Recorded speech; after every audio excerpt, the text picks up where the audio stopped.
Welcome back to this week's episode of Unlocked. I am extremely excited about today. Also, I feel like God knew I needed today because I woke up this morning in tears.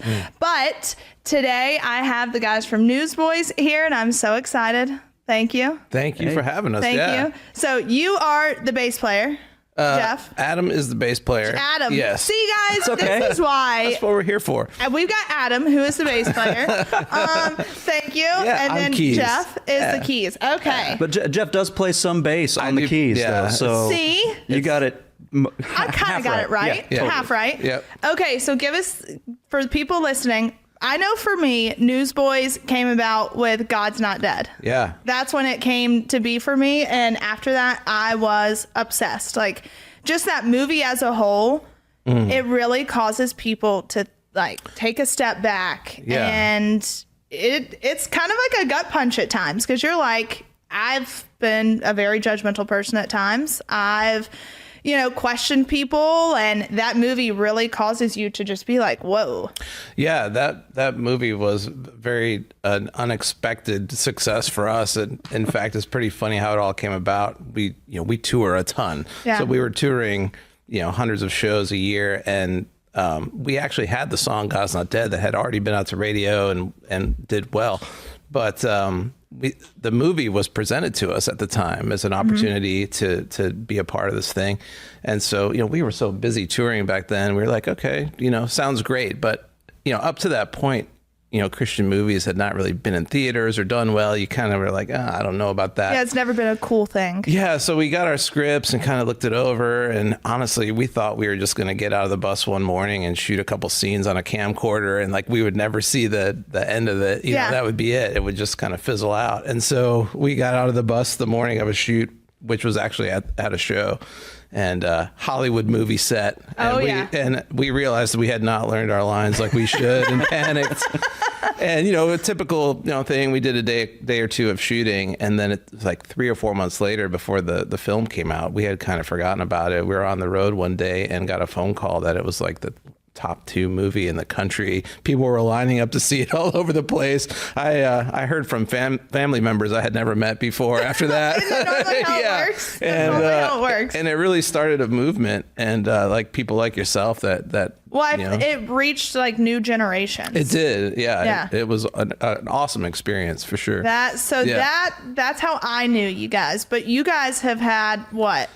Over 16 albums? It's crazy. Yeah. I mean, I don't want to age ourselves here, but I started with the guys back in 1994. So over 30 years ago. Yeah. I mean, I was not even a thought. You were a thought in God's eyes. That's about it. So you started back in 94 and then I started a band in 99 called Stellar Cart. And I was 2. Cool. You are our target audience. We actually toured with Newsboys a couple times and did a bunch of shows together, and so we became friends. Yeah. 25 years ago, and then I've been in the band now a couple years, but we've been on the road together for the last 7 years. Yeah. So that's amazing. Yeah. So as children, like, was this what you had mapped out for you? Like, or... That's a great question. It was always a dream of mine. Like, I come from a family with musicians in it, and it's interesting because I always had that kind of dream of wanting to do music. My mom was a music minister in church, so I was forced into mandatory service. Oh, yeah. And we had a very lively Pentecostal church growing up, so the services were like 3 hours long. Oh. And there was so much music involved, and like pastors could call audibles, and you'd have to play anything. It was kind of like a black gospel church, for white people. I love that. Yeah. I love that. So, I was kind of involved in music, learned the ropes that way of how to play or whatever. But I was actually a friend of mine promoted a Newsboys show when I was 18 years old. He was like a youth pastor, and he asked if I would help out with that. So I was the runner for the band for the day, like the guy who just does the errands and drives the band to the hotel and back. And that's how I met them. And so my friends behind the scenes apparently were telling the guys like, hey, this guy plays keyboards about, and I'm like, okay, whatever. So I get a call like 3 months later after that whole experience. And it was the lead singer of Newsboys saying, hey, we need a keyboard player. Would you be interested? So within love like him. 10 days, I dropped out of college, moved to Nashville, and hopped on a tour bus. That's the short version of the story. No And, way. Yeah, That, at 19 that's years got old. God written all over it at that point. Went from never leaving Michigan to doing 280 cities in 1 year. So did Yeah. you ever find yourself, obviously at 19 years old, Yeah. it's very hard. Did you ever have that challenge when it came to religion or Christianity of like being a normal 19-year-old or wanting to be a normal 19-year-old? Yeah. Whether it's, I mean, let's face it, whether it's like going and sleeping around or drinking or Right. doing things that just happen. Yeah, I think like a lot of kids, growing up in a Christian home, like you hear about, biblical principles, like godly living, all these things, your parents try to instill in you. I think when you turn 18 and like you said, you leave home is when the rubber hits the road. Like that's when you have to apply the things you've learned and see if they're real or not. So, I mean, for me, it was like, it was a great experience. Like I remember going to college, going from like a very conservative Christian high school to a public university for a couple of years. And I was like, wow, this is where I get to put things into practice. This is real life. And so it was good. It was good for me. And like, I mean, there's challenges with anything. Like as a kid, just traveling the world as a teenager was like insane. You were learning things on the fly, so Yeah, it was very much so. those first couple of years were insane. Honestly, I thought it was never going to last. I thought I'll do this for a year or two. This band is going nowhere and I'll just go back to college. And here we are 30 years later. This band is going nowhere. We were so unorganized back then. We still are. What do you mean back then? Changed. And what about you when you came into the band? How did that happen? Going from the band that you started and then into Newsboys. Yeah, it just happened. I mean, we're just friends. I mean, I would say most of what we do on the road, it doesn't matter how good of a player or a singer you are. It's about chemistry on the road. And so if you can get along with people when you're living in a tour bus for half the year at least, that's one of the big things. And we'd known each other for so long, and we all kind of had the same like drive to do this, and had the same vision of trying to play music, and I think just in this recent season I was able to fill in maybe a couple of gaps that not that they needed anybody to add into the band, but also times are evolving. Could it music be, is evolving. Would it add anything? Yeah, maybe. And so I think it helps a little bit just to add in somebody like me who I play a bunch of different instruments, and so whatever the song needs, I can kind of jump in and help, and it takes a little bit of pressure off the rest of the guys. Yeah. And so with your music, are you guys writing it? Yeah, for the most part. I mean, Adam is probably more involved with the writing side of things than I am. I'm more involved with the production of the show and the behind the scenes technical stuff and music directing and band directing and stuff like that. But yeah, Adam, especially on this new record, has really taken a huge role with the writing side. And I mean, songwriting is such an interesting craft because, people don't realize that songwriting is mostly failure, It takes 1,000 songs written that don't go anywhere before the one is a success, So that's why musicians are so kind of weird personality-wise, because all they've done is like fail at these things until they get that one thing. But all that to say, Adam's kind of a good example of that. Like I've seen a good example of failure. A good example of failure. Great. But, we have Adam, a good example of failure, and then we've got Jeff the comedian. That's about right. But in a serious way, like I've watched Adam's career before he was even in the band, and what he's been through and the struggles and all that kind of stuff of really chipping away at it, and his faithfulness in it.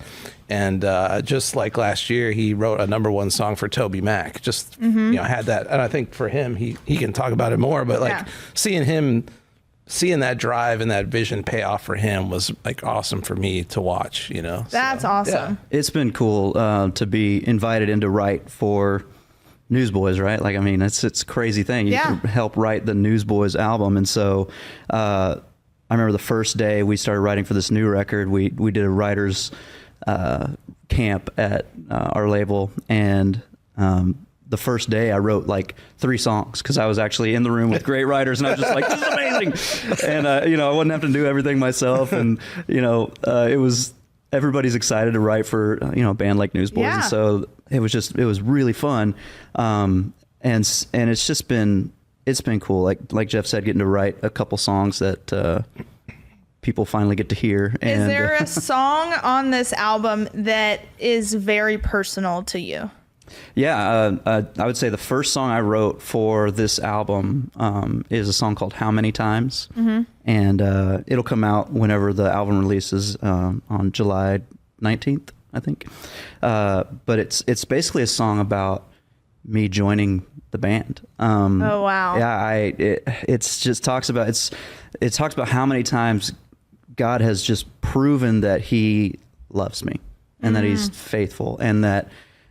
You go through these things in your life, and you go through moments where you just can't understand why this would happen. Yeah. And it just makes no sense. And then through the journey, at least for me, God has given me just a little glimpse of, okay, that happened for this reason. Okay, that happened for this reason. I'm still here with you. Yeah. And just those little touch points along the way, it's just proven how many times that He's been there for me. And even when I, mess up or I, fail miserably, He's still right there. Or even when I turn away and I'm just like, I'm done with this, He still follows me down that path, and He's just right there as soon as I turn around. Yeah. And so, well, I think that's a biggest misconception about Christianity, religion as a whole, is like it's supposed to fix everything.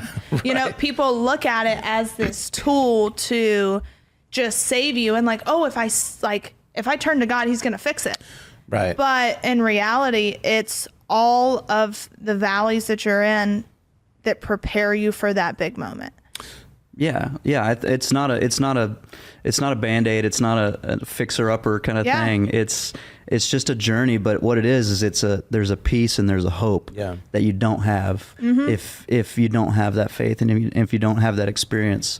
And I would not be where I am right now. Yeah. I wouldn't be married for 23 years. I wouldn't have kids and be in this position with this band if I didn't believe what I believe.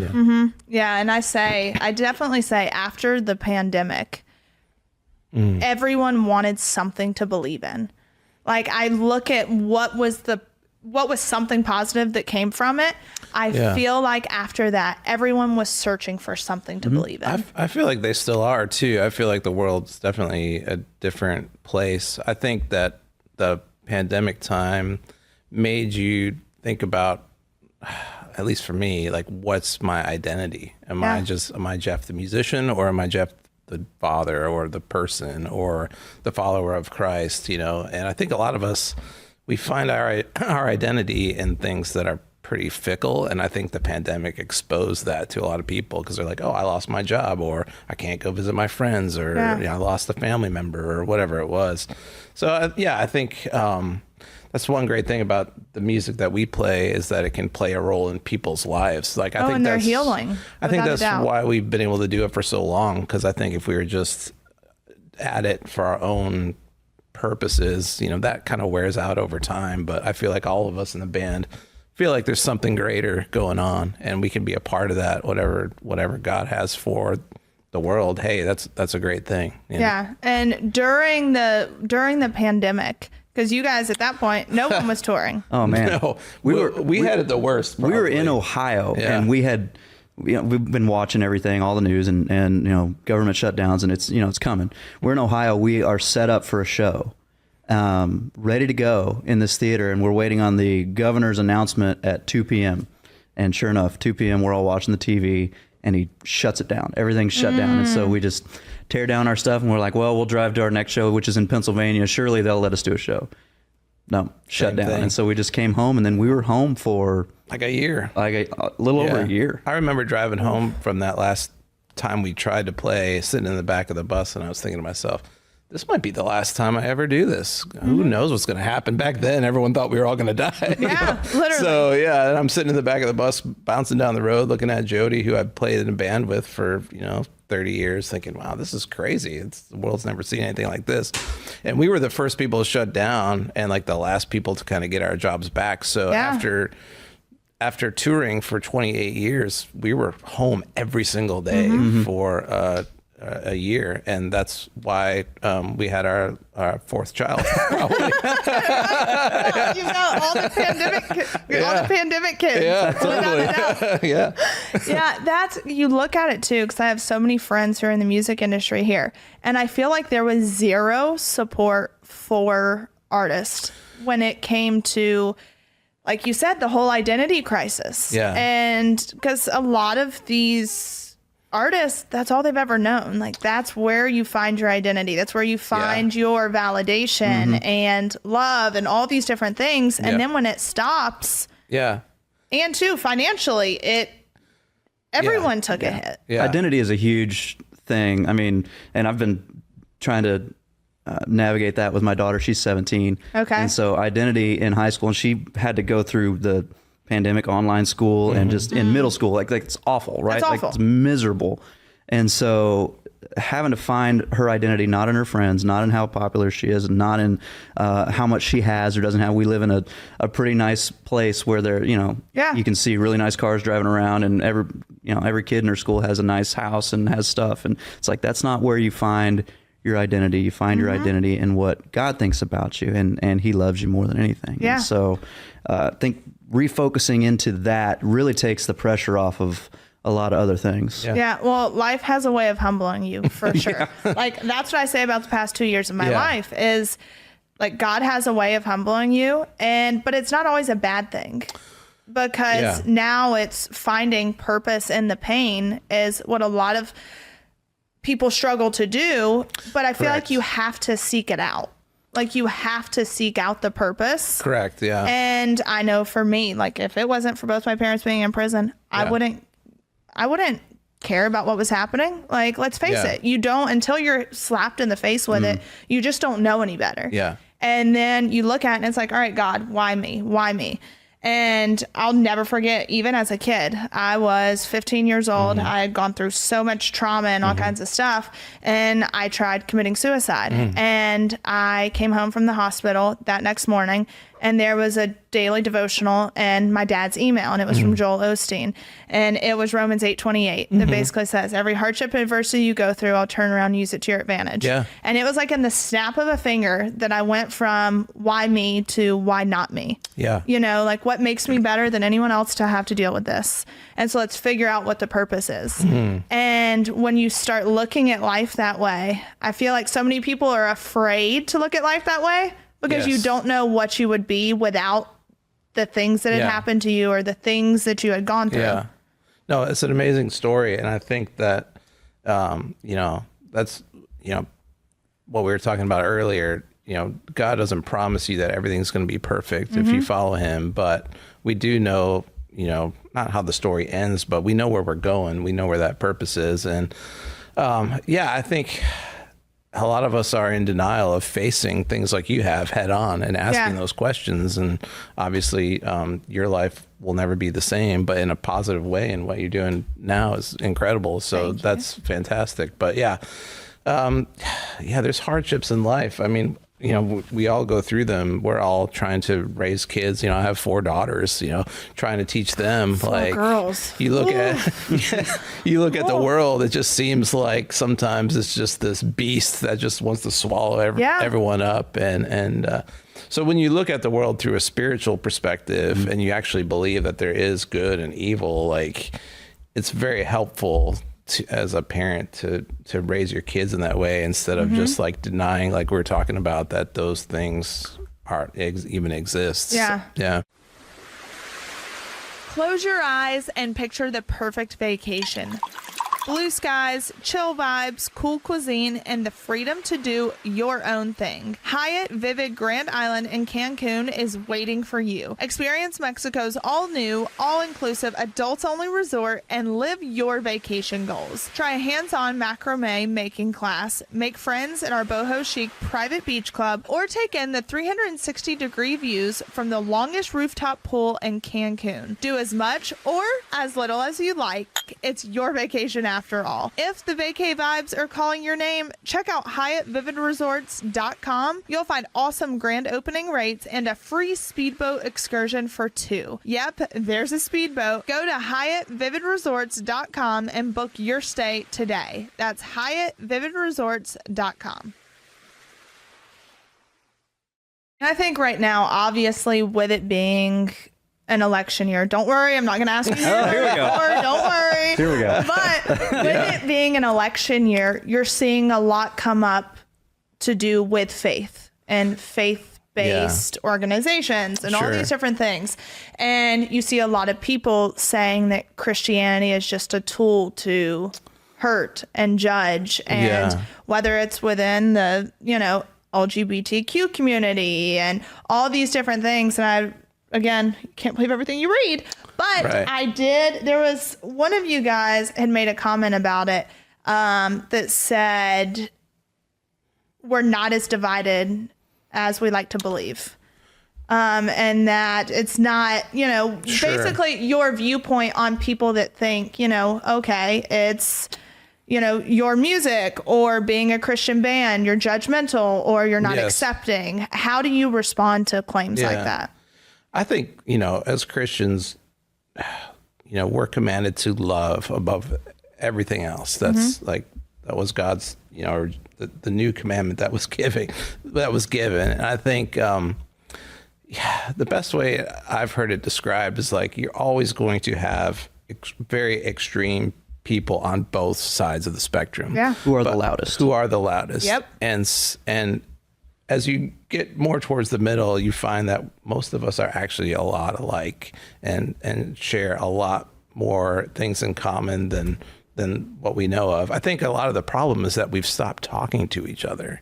We've stopped looking at each other face to face everywhere you go. We become keyboard warriors. Yeah, like if you go back into the 90s, if you remember those years, like if you wanted to buy anything, you had to go to a store. Like you were forced to like interact with other people on a daily basis. You don't have to do that anymore. And even after COVID, it made it even worse. And so I think we've really we've hardened positions. I think there's nothing greater than like talking to somebody, even if it's someone you don't agree with, who's a reasonable person. You can find something. How's your family? How's your kids? Like just those small things in life that we've stopped doing. Well, that's what I say is I've said we've just become bitter. Yeah. Everyone has become bitter to life circumstances. Yeah. And we also don't take time to get to know people, because if you took time to get to know people,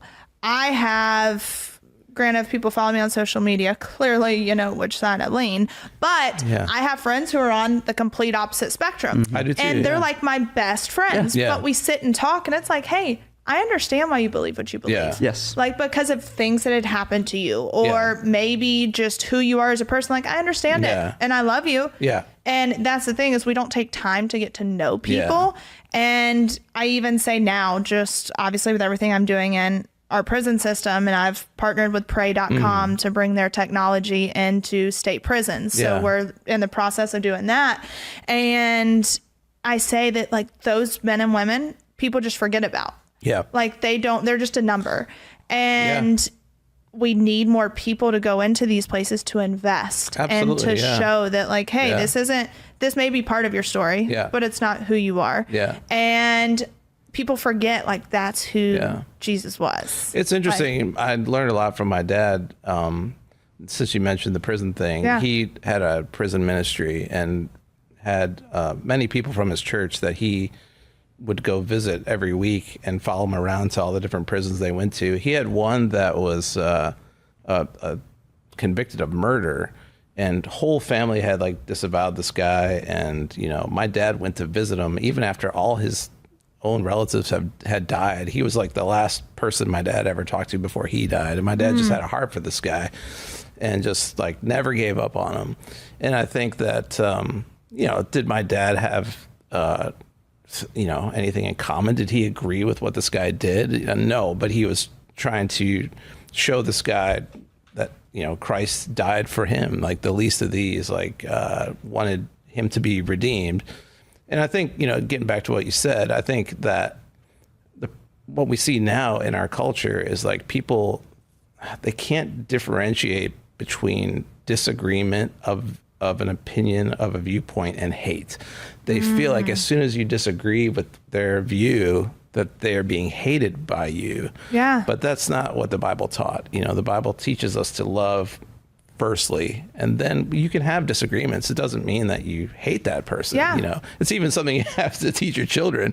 Like they think, oh, Dad, you're mad at me. You don't like me because I did something you don't agree with. But no, of course, love is unconditional because God loves us unconditionally. So we're supposed to be like him. So we see it at our shows. We see our audiences are not like Republican or Democrat. Like it's a mix. Yeah. Like there's people that, because there's a utopian side to each political view. Like you want the best of, this is what this party represents. This is what this party, and you want to believe that. And obviously corruption happens and things get cloudy, but we really have a very diverse audience. And so sometimes, you say some things from stage and you get half the crowd's like, yeah, and half the crowd's like, boo. Depending on what part of the country Like, you're in. fine. Yeah. But it is cool that we get to be a uniting place for people. Yeah. They And can that's come, the thing is you can come as you are. Yeah. Oh, 100%. And you come to a show and you kind of forget about your differences for a little bit because you're all, there singing the same songs and doing the same thing. That's awesome. So this next album that's coming out, what's it titled and what's the message? It's called Worldwide Revival. Right. And the message is just, we feel that, even what we're talking about today, like the earth is just kind of ready and prepped and people are just looking for something. Yeah. And I think that can be a revival. It can be a renewing and a rebirth of what might be already inside, as far as a faith that you have that might have been, growing stale or something, or it could be just something fresh and new that people are looking for something. They've tried everything. And it's like, I'm looking for something that's permanent, that's real, that actually does make a difference in my life. And for anybody else out there that's just wanting to join with a movement, like that's what we're trying to do. We play hundreds of shows all the time, like 100 shows a year, and we're always out there on the road. And so we're just trying to create this movement of positive, being positive and pointing people to the King and giving people hope everywhere we go. Yeah. And so that's what the Worldwide Revival album is all about. It's we started out with a song called Heaven on Earth.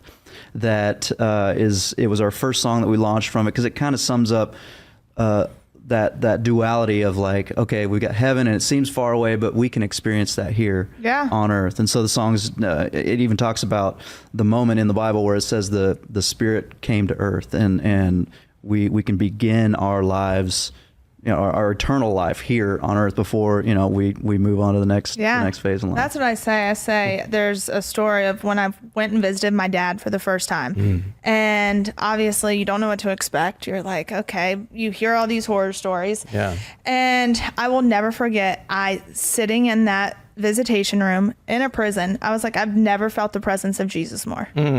That's incredible. Like going in, not knowing how, anxiety filled, just not knowing what to expect. And then you look and you're like, this is what it's about. Yeah. Like these people and people who felt forgotten about, like you see more tears, more laughter, more, all these things in these visitation rooms. Yeah. And it's just, it causes you, because I don't have a problem in saying, I always thought like, oh, you're in prison, then yep, you belong there. Like you're a bad person, you're this. But when you actually start looking into it and educating yourself, you're like, okay, it's not all that I thought it was. Yeah. No, it's not. And it's even Michael, our lead singer, his brother spent 28 years in prison and was released a couple years ago. So he's come out to quite a few shows. His name's Nate. And I love that. Yeah, and so we've been able to hang out with him, and just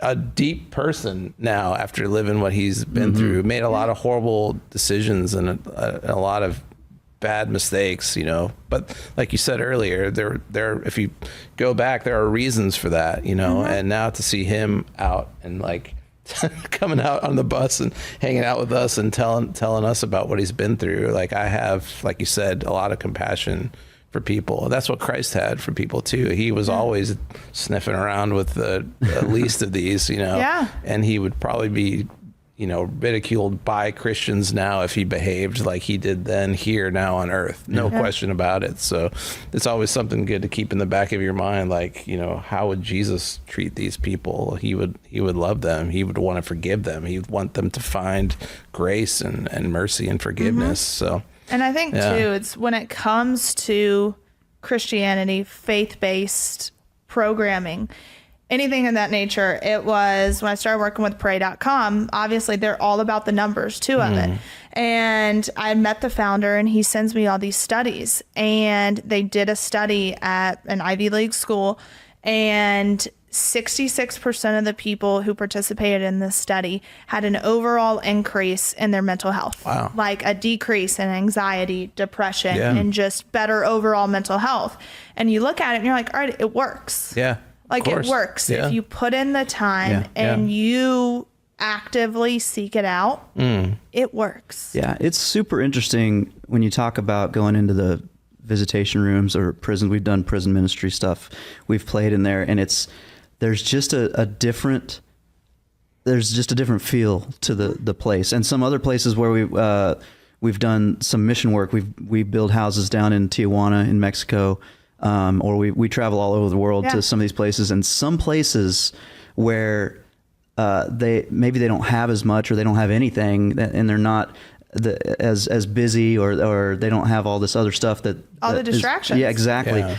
It's interesting that the veil between the spiritual world and our actual world is much thinner in those places, and so you can feel things that you don't really feel when you're just hanging out here in Nashville on a daily basis. You go to some of these places and it's life or death. Because God's all they've got. Yeah. But I think he also reveals himself in a different, more like physical, real way in those places, because that's what those people need in that moment. Yeah. More than, something like we have the access to be able to pursue our faith in whatever way we want to. We can do research. We can go to any church we want to go to. We can pray any way we want to. But some of these people, this might be the first and only time that they're hearing about this, and God's going to show up, and he's going to do it in a way that is so mind blowing that these people are completely changed, and they have no other way to think about God other than he did this miracle in this place. And we've seen some stuff that's unexplainable. We've experienced things that. What would you say is the craziest just God moment that you've experienced? That you're still like, was that real? Was it, did I dream it? And there's one that comes to mind that is pretty spectacular. I remember a few years back, we got invited. This was a crazy invitation to play in the country of Morocco. And it was actually the king of Morocco's, like, they were trying to organize a music festival there.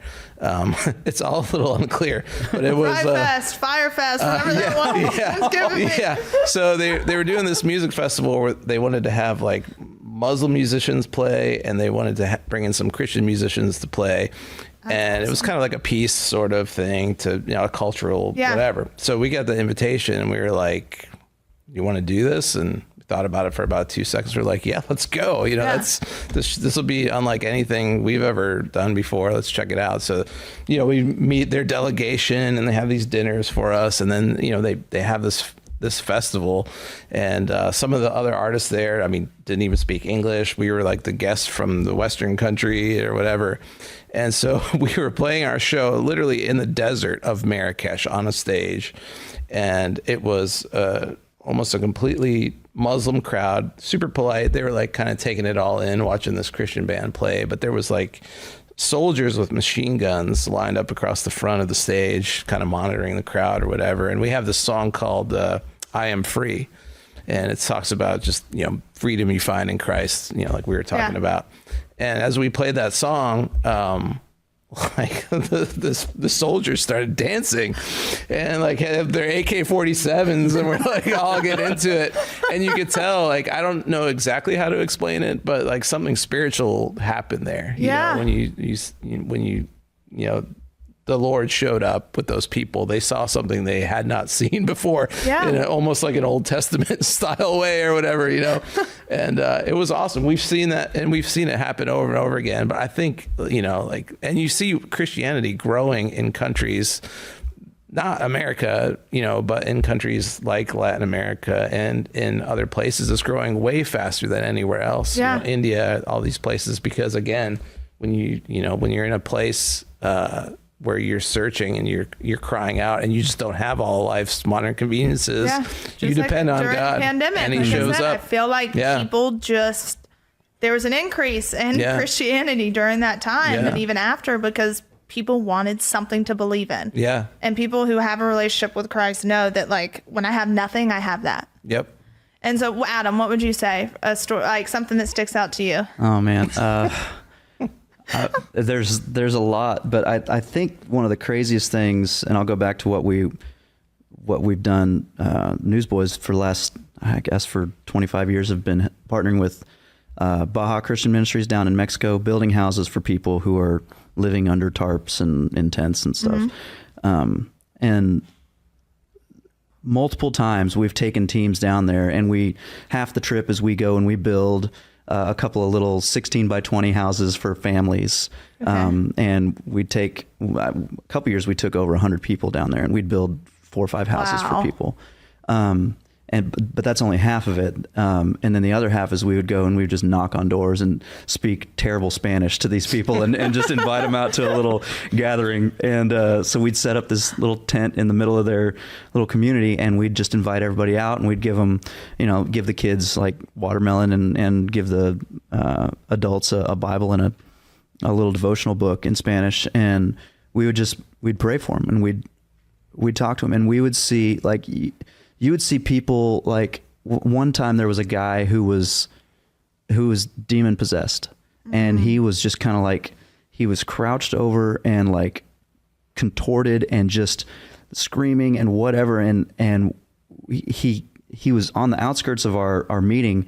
And when we started talking about Jesus and we started saying the name of Jesus, he was screamed and ran and like fell down like 20 yards away. And some guys went over and they prayed for him, and he got up and he was just fine and clear and totally like normal. And it was weird. And I'm like, I don't like to over spiritualize stuff. And I'm just like watching this and I'm going, it's just, I couldn't explain it. And it was just bizarre. And everybody's like, his family's crying because they're like, he has been messed up for so long and he's back. And it was just this, nothing that we did or anything, but we just showed up, and God puts people in the right place. It was just a miracle. And it's wild. That is insane. I can only imagine the stories you guys hear, or the things that you see, or Actually, I had one more that was crazy. One time we were in Uganda, Africa, and we were on a missions trip there and doing some filming and stuff. And we went to visit an orphanage, like in a little tiny village, little tiny room, like the size of the studio. And so we had our acoustic guitars with us, and there was like 20 orphans in the room. And so they're like, "Oh, can you play some music?" So we're playing He Reigns, which was, a popular song that a lot of people know. And so there were some other missionaries that lived at the other end of the village that heard that somebody was there playing music, and they came down to see what it was all about. And so they come in the door while we're playing, and the two missionaries, a young couple, they just start crying. And I'm like, wow, this is crazy. And so after it, they're like, yeah, we when we were like teenagers, we were listening to that song and we felt like God called us into ministry. And here we are like 10 years later, and you guys just happen to be in the village that we're in Uganda. Holy cow. And they're like, this is just like, one of those things that's just too crazy to be a coincidence. And Holy cow. Stuff like that happens all the time. Like, and even kids, like families who sponsor children at our shows will like, they'll look at the sponsorship packet of the kid that they're sponsoring, and like their birthdays will be the same. Or that we just hand out. We hand out randomly. Like it's a random, like random. I'll sponsor a child. Hand them a random packet, and it's like, well, this is the date of our anniversary. Or it's like our son passed away a year ago, and this is his birthday. It's just like it's crazy. And that's the thing. It's like for people that say like, I don't believe in that, God's not real. I'm like, explain it. I think it's harder to not believe. It's hard. That's what I say. And I say, I'm like, you know what? Guess what? If I'm wrong and there is no heaven and if I'm wrong, then what do I lose? I lose. I lose nothing. Right. But if I'm right, what do you lose? Yeah. It's much harder to disprove a creator. Like just take a simple, like a book, like how'd all the words get in there together, how the letters get in there. Somebody created it. It didn't just happen like out of nothing. So it's just harder to disprove it. What would you say to people listening that are maybe struggling to believe, or maybe, they can't quite get themselves to that point to do the research or to come to a show or to go to a church? Yeah. I think there's probably quite a few different answers to that. I think that for a lot of people, they've had bad experiences with Christians. And I think sometimes as Christians, we can be the worst face of Christianity to people who don't believe. And so I would never proudly say that like we have it all together and we're perfect. Like we talked about before, we're all works in progress. But if I was searching, I would probably, I think a lot of what you see about Christianity on the outskirts of the people that have the biggest voices, probably, you have to be discerning. There's good voices, there's bad voices. Yeah. There's people that are in things for the wrong reasons. There are leaders that make mistakes. So people are always going to let you down. Yeah. If you're following a person because of what they say, there's a good chance at some point that person's going to make a mistake and could cause you to lose your way. So, to me, it's finding those mentors, whether it's books, authors, do you have to go back, maybe going back to the classics like C.S. Lewis or some of these writers. Some people need that sort of apologetic writing, like they want to see more proof. Other people need to feel it. Other people kind of know something's there, but they just need help. But I think that as somebody who's, if you're searching, don't be afraid to dig deeper behind the surface, because people, especially Christians, we will let you down. Yeah. And so it's good to be aware of that, when you're getting into it. And if you feel like, you're not in a place where you feel like you're loved by other Christians, then you probably need to go somewhere else. Yeah. I think if you really want to know about something, then I think you just have to it's like anything, you have to put in time. Yeah. Like if you want to get fit, you got to go to the gym, and you can't just go once. You got to go a bunch of times. I mean, you've only gone once and you look great. Yeah. But no, it's like anything worth doing. It takes time and it takes commitment. And so you don't have to do anything fancy. I don't think. I think it's just a matter of spending the time in.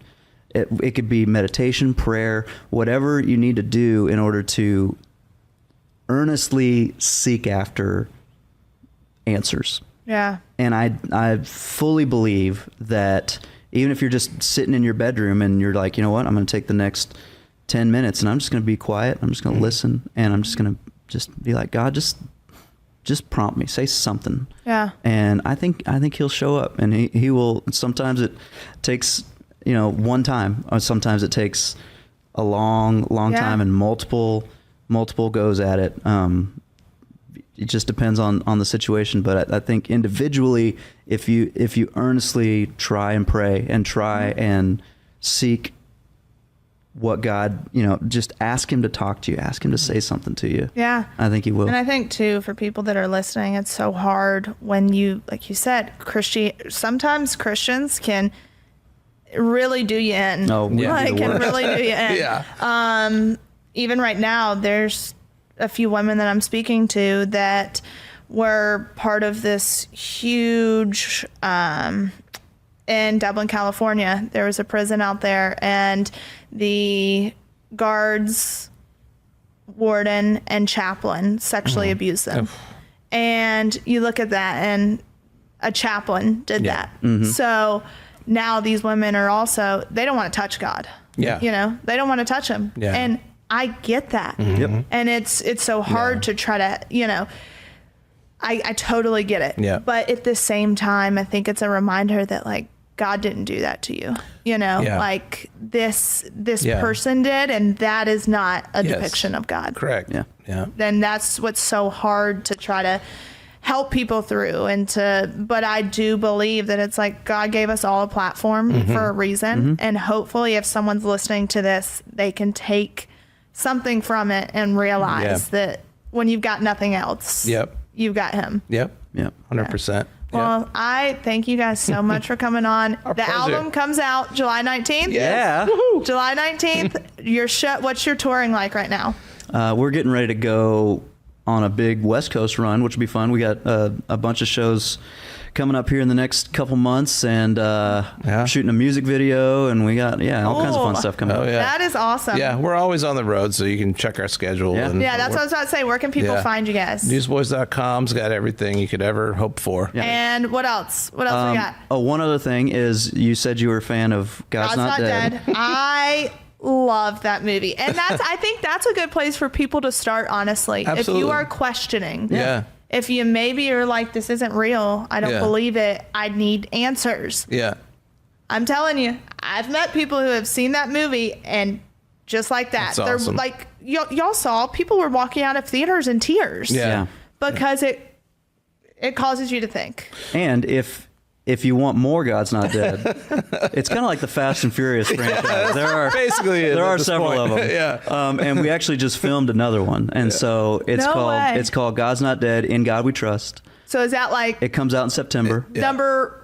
I'm not I sure wanna what say- number it is. I want to say 5.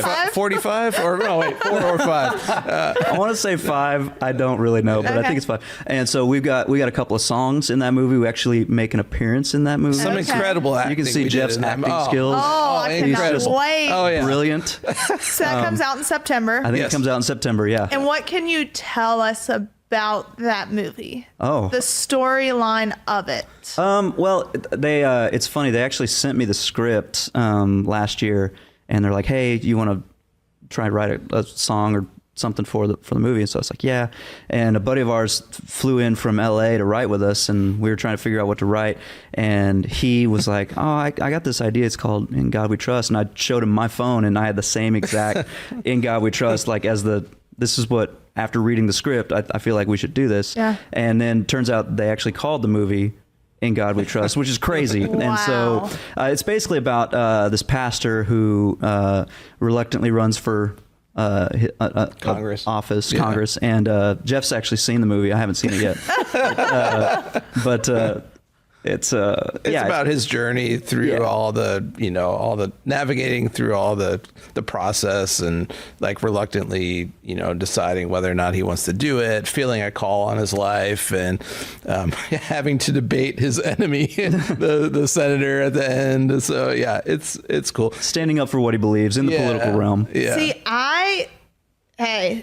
the people who started God's Not Dead, they knew what they were doing. Come out with this movie during an election year. Oh, yeah, absolutely. Like, No, there's no doubt. They knew what they were doing, without a doubt. Not an accident. No, not an accident. Yeah. But I also love that it brings it back to, in such a crazy year, and politically, to where everyone is so far left, so far right, and at each other's throats. Yeah. It doesn't have to be that way. Right. And I feel like probably that's going to be the message of this movie. It is. Well, and it's the message of a song. Like we were very intentional with the lyrics of the song "In God We Trust." It's not a Christian nationalist song. It's not. It doesn't have any political anything. It's just wholly focused on this is God. We put all of our faith and all of our trust in you to handle whatever. Yeah. And whatever sides of the spectrum you're on, it's all about, we put all of our faith in God. That's amazing. So the album comes out July 19th. Yeah, the movie is mid-September, I believe. Yeah. Okay. Yeah. Amazing. Well, all right. You guys can find them at newsboys.com. Maybe I'll see you at a show. Yeah. I'm going to go look Savannah's and see. going to come to a show, so Come on, Savannah. Come on. Come on. Thank you. Thank you so much.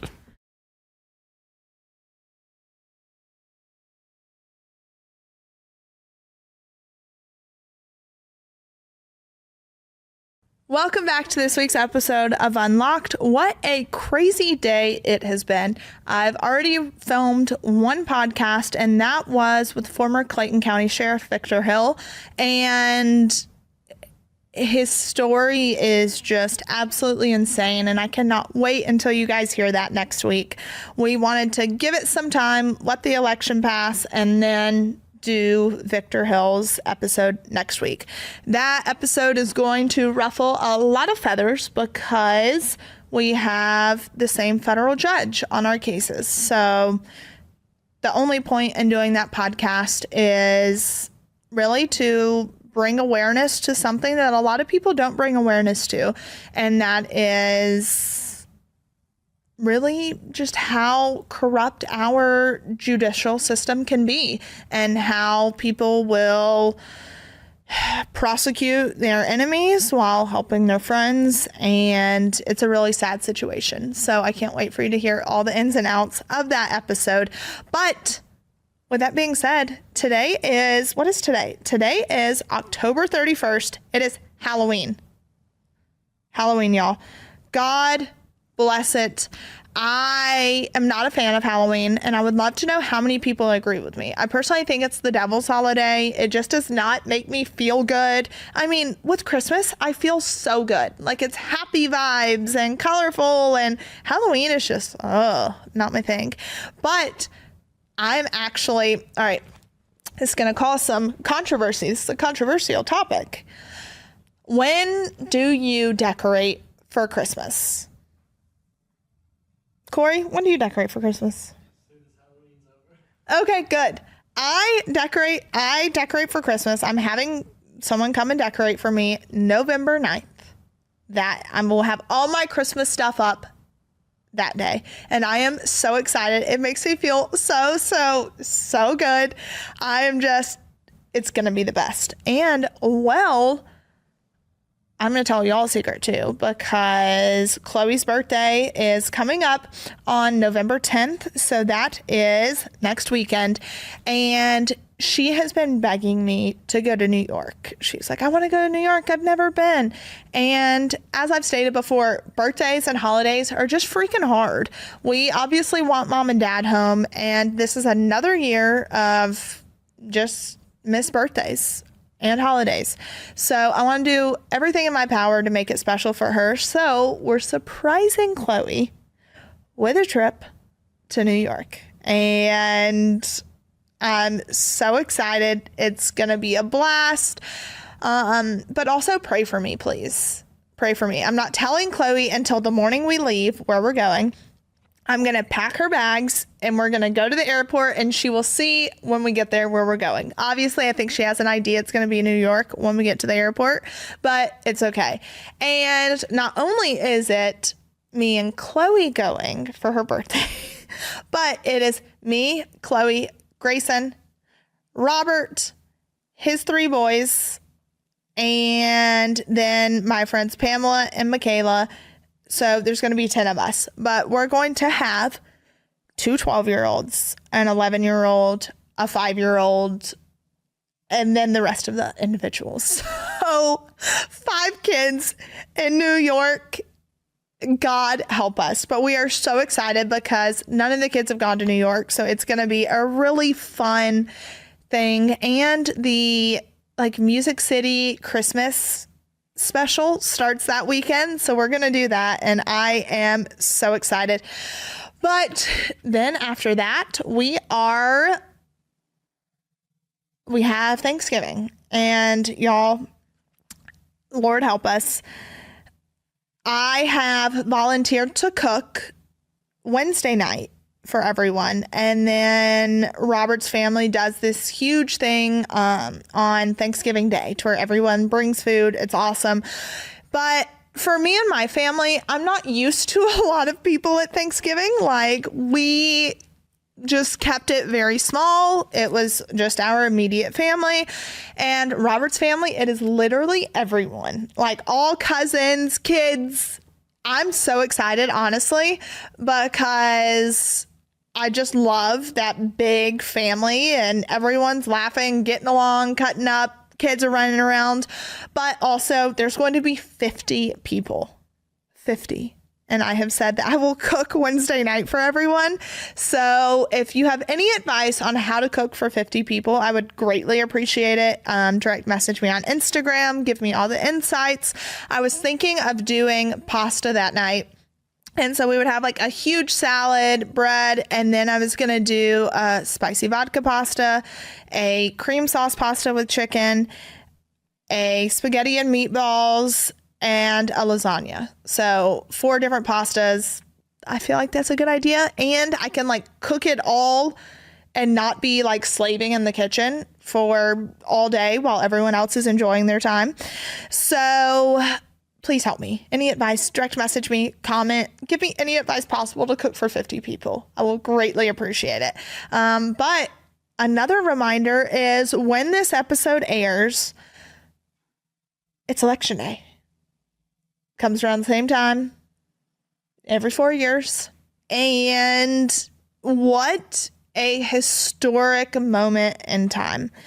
I have been so blessed to be able to do the things that I've been doing. I've been going around the country speaking to women and small businesses and hearing people's stories and just what they want to see out of the next 4 years. And regardless of who you're voting for or who you like, please go and vote. It doesn't matter if you're voting left or right. Just go vote. It is your duty as a citizen of the United States of America to vote. And so you don't get the right to complain about where our country's at or where it's going if you don't vote in the election. So go out, make your voices heard. Lord knows I've made my voice heard. And you all, if you follow me on social media, you can see kind of how I feel, why I feel the way that I feel, and why I'm supporting the candidate that I'm supporting. So I really hope and pray we can walk away from election day happy, fulfilled, not fighting each other, not losing friendships, because let me tell you, there is no political candidate in the world that's worth losing friends over. So just remember that. Love each other despite differences, and have respectful conversations. But go out and vote. Please vote. Every vote matters. The last election, I think, was lost by like very minimal votes. So go out and vote. It matters. And then we also, coming up, I am so excited. Hold on. I'm going to show you a video. This show is sponsored by BetterHelp. Happy November, guys. This is the month to be thankful. Be thankful for your friends, your therapy, the life that you've been given. And, well, for me, I am overwhelmed with a sense of gratitude because I'm thankful for therapy. This is a really tough season for me. For people who are struggling with the holiday seasons coming up, I want you to know I see you and I feel you. My parents aren't here for Thanksgiving or Christmas, and that really weighs on my heart extremely heavy. And with that, I need therapy, and therapy is probably the greatest tool known to man, and I have truly benefited by using BetterHelp.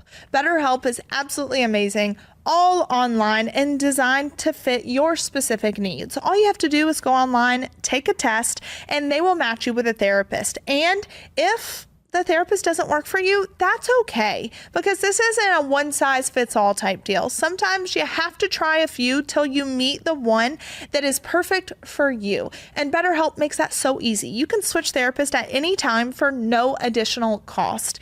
So please remember this holiday season, I see you, I feel you, and it's okay to not be okay. And therapy's cool, especially in 2024.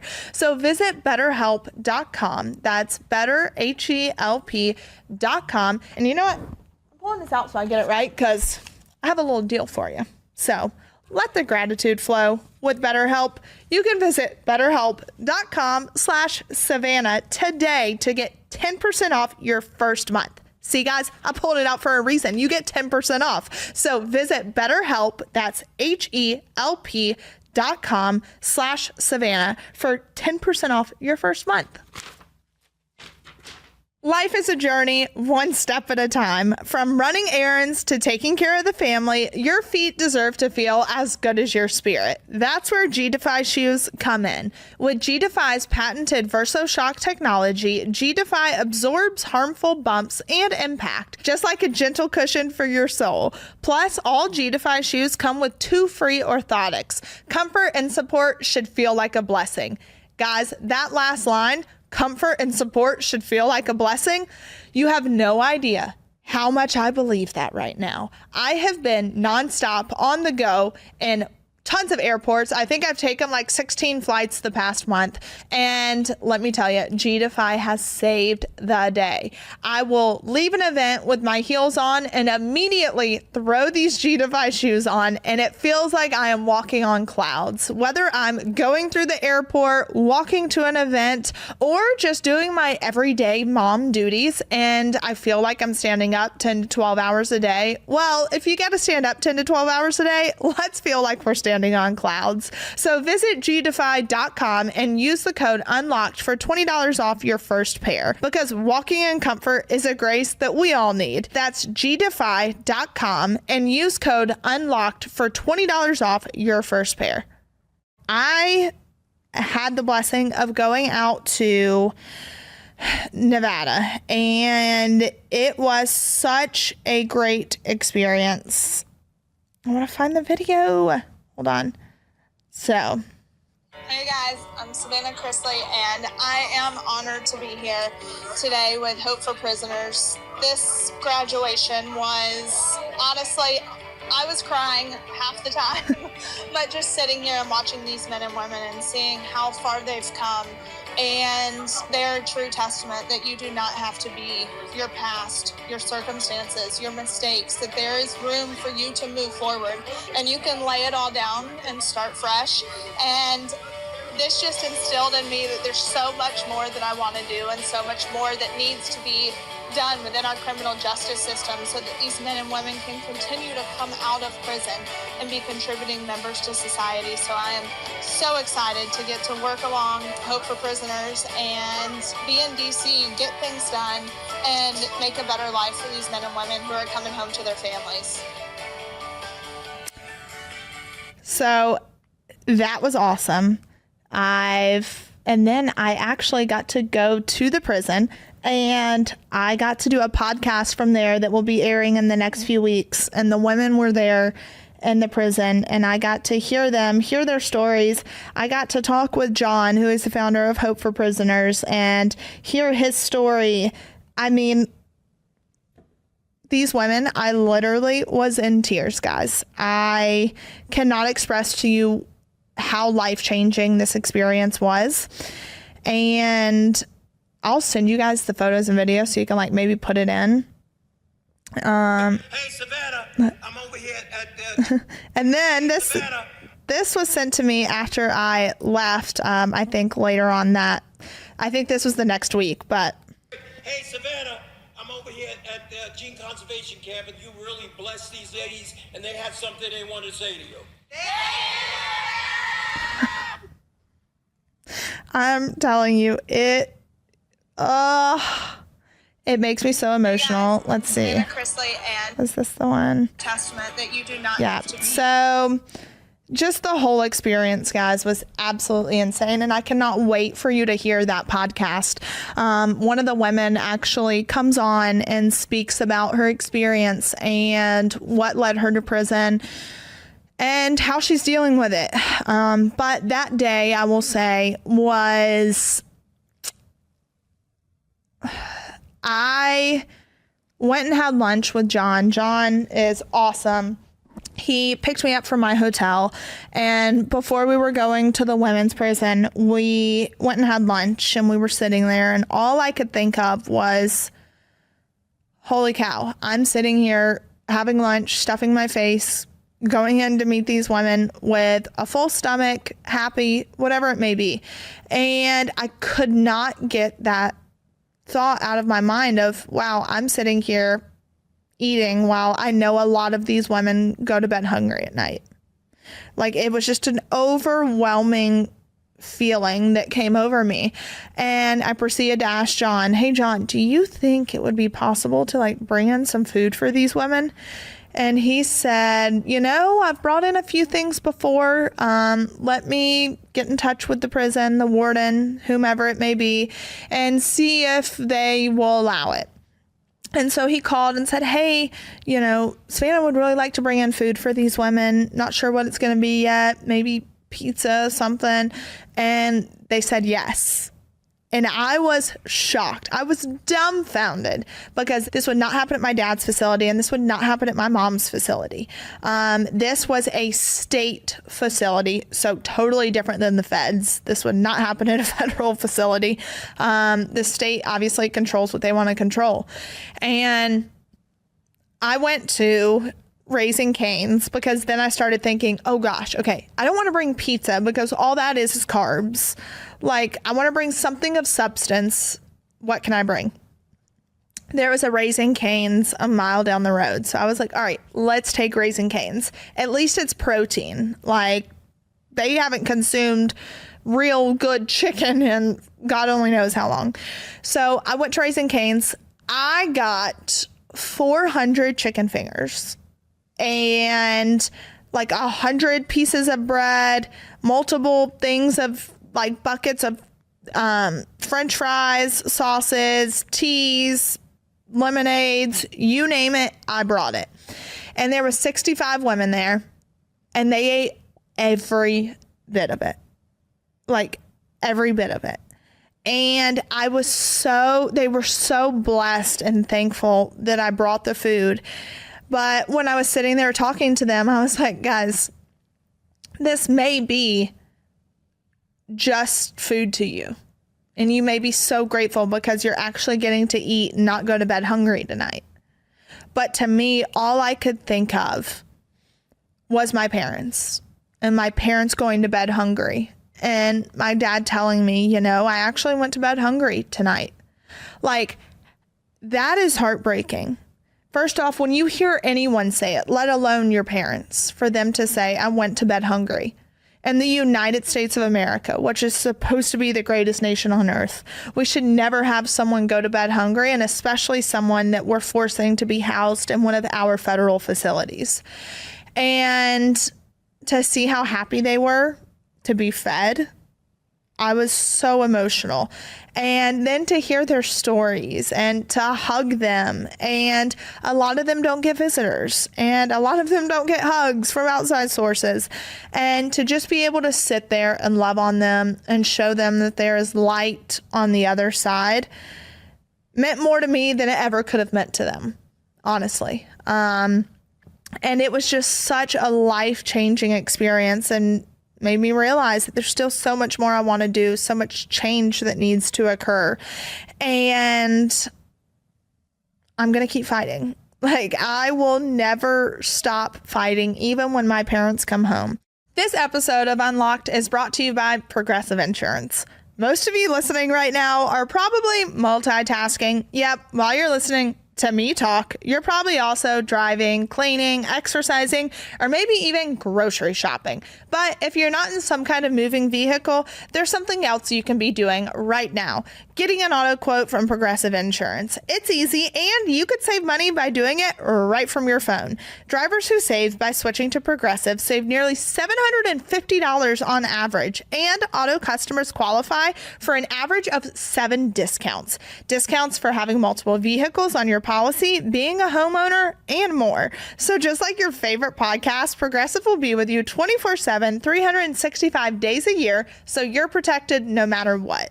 So Multitask right now. Quote your car insurance at progressive.com to join the over 28 million drivers who trust Progressive.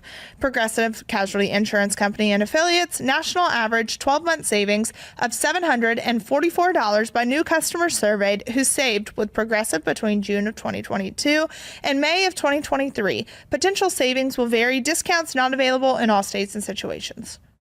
I have had quite the hair journey over the years, between long hair down to my waist, a pixie cut, a bob, you name it, I have done it. And well, after that, I wanted to grow my hair out, and that's where Nutrafol came into play. If you don't know, Nutrafol is the #1 dermatologist recommended hair growth supplement brand, and it is trusted by over 1 million people. You can see thicker, stronger, faster growing hair with less shedding in just 3 to 6 months with Nutrafol. Let's face it, everyone's root causes of hair thinning are different, so a one-size-fits-all approach to hair growth doesn't cut it. Nutrafol has multiple formulas that are tailored to give your hair what it needs to grow throughout different stages of life, such as postpartum and menopause, as well as for different lifestyles such as plant-based diets.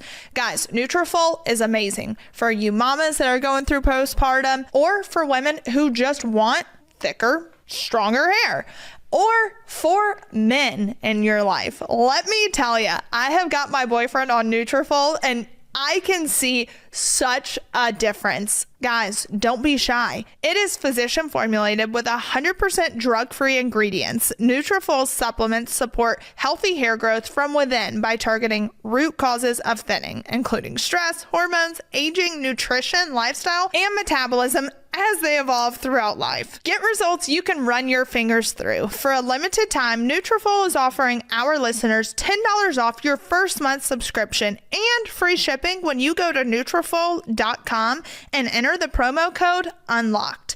Find out why over 4,500 healthcare professionals and stylists recommend Nutrafol for healthier hair. Nutrafol.com, spelled Nutrafol.com, promo code UNLOCKED. That's Nutrafol.com, promo code UNLOCKED. Because I know a lot of people have asked, all right, updates on mom and dad. This is actually something I didn't touch on before when I spoke about mom's resentencing hearing, because the judge had yet to file her J&C or whatever it is. And when it was filed, it was actually made known to me that the judge added 2 years onto my mom's probation. So instead of taking away time, which the appellate court ruled she must be resentenced because they could not use the evidence, they could not find the evidence used to convict her on $17 million worth of fraud, the judge actually added 2 years on to her probation. So that's 2 more years in custody, basically. And that was just astonishing to me. I mean, how she could do such, I don't know. But obviously we are appealing that conviction or that sentence as we speak. And November 20th, we will have that appellate brief filed, and I will either read it to you guys or I will have my lawyer come on and discuss that as well, and discuss his experience in that courtroom that day, because he was dumbfounded as well. But mom is back in Lexington, so I am so grateful for that. What she had to endure, no human should ever have to endure. So it breaks my heart to know that my mom was the one to endure that. And when it comes to dad, the retaliation is still in full effect. Full effect. And I am now in the process of sending a letter that I have drafted to James Comer, Jim Jordan, the House Judiciary Committee, Director Colette Peters with the BOP. I mean, I am sending this out in droves. And I will read it to you. Urgent request for oversight and intervention on abuse at FPC Pensacola RDAP program. And let me preface this by saying the majority of this letter is to help other men that are not my father, because my dad is not in the RDAP program. But the head of the RDAP program is who is retaliating against him because of how outspoken I have been. But anyways, Dear Director Peters, Chairman Comer, Chairman Jordan, and members of the House Judiciary Committee, I'm writing to bring to your attention significant documented abuses within the residential drug and alcohol program at the federal prison camp Pensacola. The RDAP, as you know, is a congressionally funded program designed to support federal prisoners struggling with substance abuse by equipping them with effective coping skills. Yet, under the administration of Mandy Ramsey, Dennis Proffitt, and DTS Richardson, this program has been weaponized to inflict severe mental, emotional, and physical abuse on those in custody. Instead of rehabilitation, these individuals have fostered a hostile environment where inmates are subjected to harassment, intimidation, and retaliation. Inmates are coerced into actions such as searching each other's lockers, and HIPAA violations are rampant as correctional staff regularly access and review inmates' private medical files and prescriptions. This invasion of privacy not only breaches federal law, but gravely undermines the security of medical confidentiality. Ramsey, Proffitt, and Richardson have resorted to degrading verbal abuse, telling inmates that their families hate them and that they are an embarrassment. It has been made explicitly clear to these men that any attempt to speak out, including adding my name, Savannah Chrisley, to their contact list, would result in punitive actions or prolonged custody. These actions are retaliatory, discriminatory, and a gross misuse of authority, undermining RDAP's mission. Moreover, these individuals have been recorded while verbally abusing inmates and several staff members, including DTS Black, DTS Delgado, Chaplain Dixon, Consuela Gamble, Sarah Kennedy, Counselor Rothwell, and 2 lieutenants who request anonymity are prepared to testify about their pervasive abuse and intimidation. These witnesses confirm the abuses have been reported yet remain unaddressed by officials, reflecting a culture of cover-up rather than accountability. I have repeatedly informed OIA investigators Christensen and Hawkins, providing specific names of individuals to interview, such as Wilmerth, Weaver, CO Medina, Lieutenant Eamon, CO Sullivan, and Case Manager Genolat. Yet, OIA's selective investigations avoid those with pertinent information, undermining transparency and enabling the abuse to continue. My own father, Todd Chrisley, has been targeted for speaking out. Counselor Rothwell personally witnessed Case Manager Genolat intercepting, opening, and destroying my father's legal mail, an egregious violation of his rights under 18 U.S.C. 1702. Further retaliatory measures include my father's removal from his position in the chapel by Ramsey, who has been seen shredding documents in anticipation of potential inquiries. The abuses extend far beyond my father, revealing widespread systemic issues. Since his arrival at FPC Pensacola, Todd Chrisley and others have documented numerous severe violations, including alleged sexual abuse by CO Sullivan against inmates, including Jason Galanis, that has gone unaddressed. Exposure of black mold, asbestos, and lead-based paint, compromising health and safety, theft from inmate commissary funds, allegedly by CO Medina, racial discrimination in the education department and unit team, and physical assault. Video evidence exists of Officer Josh Ogie attacking an inmate with a metal rod, resulting in emergency surgery. Misappropriation of government resources in the form of alleged tool theft and resale by CO Eaton, allegedly. These men, regardless of their offenses, deserve to serve their sentences with dignity and without abuse. They are sons, fathers, and friends, human beings who, under our justice system, should be given the opportunity for rehabilitation, not subjected to cruelty. This abuse does nothing but fuel the cycle of incarceration, failing society's mandate to rehabilitate. It is imperative that Congress takes immediate action. The Bureau of Prisons, under Director Director Peters has repeatedly shown a lack of initiative in addressing these grave issues, prioritizing cover-ups over reforms. I urge you to prioritize an independent investigation into FPC Pensacola and specifically its RDAP program to expose and put an end to the systemic abuse and corruption. The lives affected within these walls deserve the same respect, justice, and compassion that any human deserves. It is time to restore integrity and humanity within our federal prisons. Thank you for your attention and for taking decisive action. Sincerely, Savannah Chrisley. So I wrote that letter on my flight out to Arizona and Nevada the other day. And anything I've said, I have the documentation to back up. And all I want to do is create an environment for rehabilitation, because whether we like it or not, these men and women are entering back into our society. They're going to be our neighbors. So let's help them to help us. You want a very well-rounded, rehabilitated person living next door to you. So let's help in that matter. And I'll let you guys know when I send this letter off to Congress, because, it's going to happen anytime now. So I'm going to send that off, and I'm going to continue fighting for the men and women that are not my parents to bring them home, and for justice to be served, and just for people to get the bare minimum, basic necessities, food, proper medical treatment, and rehabilitation. So that's what I'm fighting to do.